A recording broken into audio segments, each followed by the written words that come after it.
네, 황교안 대표 국회에서 노숙하고 오늘은 또 오전에 청와대 분수대 광장 앞에서 최고위원회를 또 진행했습니다. 또 필사즉생의 마음을 또 언급을 했고요. 또 당직자들을 또 24시간 또 단식하는 데 배치하고 있습니다.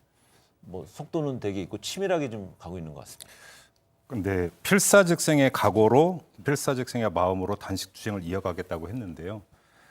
충무공 이순신 장군이 이 말씀을 하시고 승리를 거둔 게 명량해전입니다. 그런데 명량해전의 승리는 필사즉생의 각오만 있었던 게 아니고 울돌목을 싸움터로 선택한 그 탁월한 전략이 있었다는 건데 황교안 대표는 이걸 못 보고 있습니다.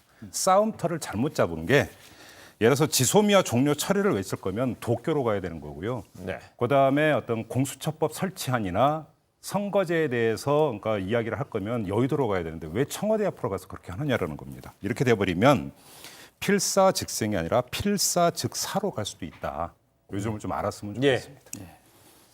근데요, 이 지금 농성장소 그래서 이제 근데 왜 이제 청와대 이제 장소 선정부터 이제 문제가 있었다는 김평론가의 진단인데 당초 이제 그 청와대에 있었다가 다시 또 국회로 넘어갔다가 또 오늘 새벽에는 또 청와대 앞 분수대 광장을 갔고 약간 좀 단식 첫날부터 좀 외형적으로는 매끄럽지 않은 모습도 보이고 있는데요. 조금 우왕좌왕하는 그 모습으로 보였죠. 그러니까 그 진정성과 결기는 뭐 저 인정할 수 있다고 봐요. 그건 뭐 그 본인의 그 어떤 철학과도 연계돼 있는 것이나 문제는 자칫 지금 이런 오락가락하는 행보가 준비 부족 그리고 아마추어리즘 그다음에 자칫하면은 이것도 또 정치력 부재와 연결될 수도 있다 그런 생각 때문에 이제 비판을 좀 받을 만하죠. 간단히 말해서 우리가 명품 넥타이 거기에 실밥 투자진 거 있으면 그 명품 가치가 떨어지잖아요. 그러니까 이번 일련의 저거를 보면서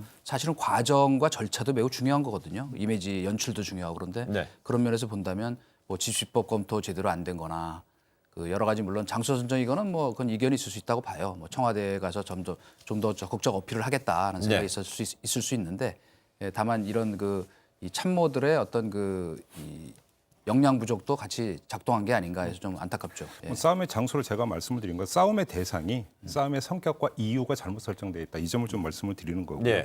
예를 들어서 이런 거예요. 이게 준비 부족을 보여주는 아주 단적인 예가 이건 단순히 준비 부족뿐만 아니라 소통 부족까지도 겸하고 있는 건데 어제 오전에 그러니까 단식 들어간다는 소식이 전해지지 않았습니까?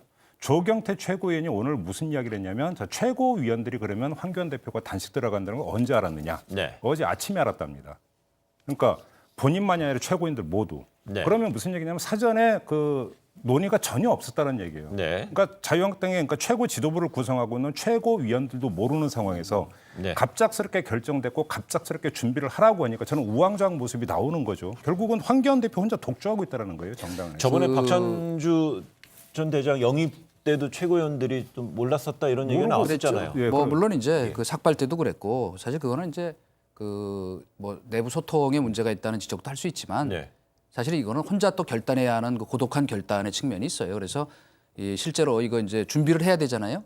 미리 사전에 단식하려면 그 단식 준비를 해왔기 때문에 주변에서는 알고 있었는데 또 실제로는 또 참모들도 많이 만류를 했다 그래요. 지금 이 타이밍이 적절한가에 대한 뭐 내부 논란도 있었기 때문에 그러나 중요한 것은 어차피 이건 혼자 해야 되는 게임이기 때문에 그 비장함과 진정성을 더 돋보이게 하기 위해서도 지금 동조단식하겠다는 걸 못하게 말렸다는 거예요, 황 대표가. 그리고 또 한 가지는 이제 아까 잠깐 그 얘기가 나와서 이제 좀 첨언을 하면 왜 청와대냐? 그거는 저는 뭐 나름대로 논리적 이유는 있다고 생각해요. 뭐냐? 지금 그 황 대표가 주장하는 이른바 세 가지 문제, 공수처법, 연동형 비례대표제, 그다음에 지소미아.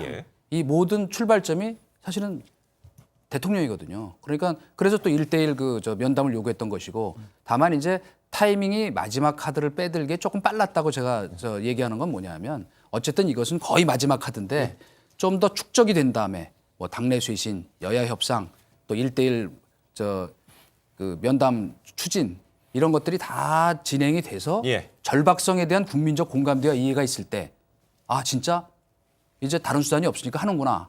이렇게 됐었어야 되는데 그런 면에서 조금 예열이 좀 부족한 상태에서 먼저 카드를 빨리 뽑아들었다는 측면이 분명히 있죠. 그러니까 바로 그 국민적 공감대를 말씀하셨으니까 제가 그 말씀을 드리는 거예요. 지소미아 종료 결정에 대해서 여론조사 결과를 보면 오히려 지지한다는 여론이 높아요. 네. 그다음에 지소미아 종료 결정까지 갔던 책임의 당사자가 누구냐?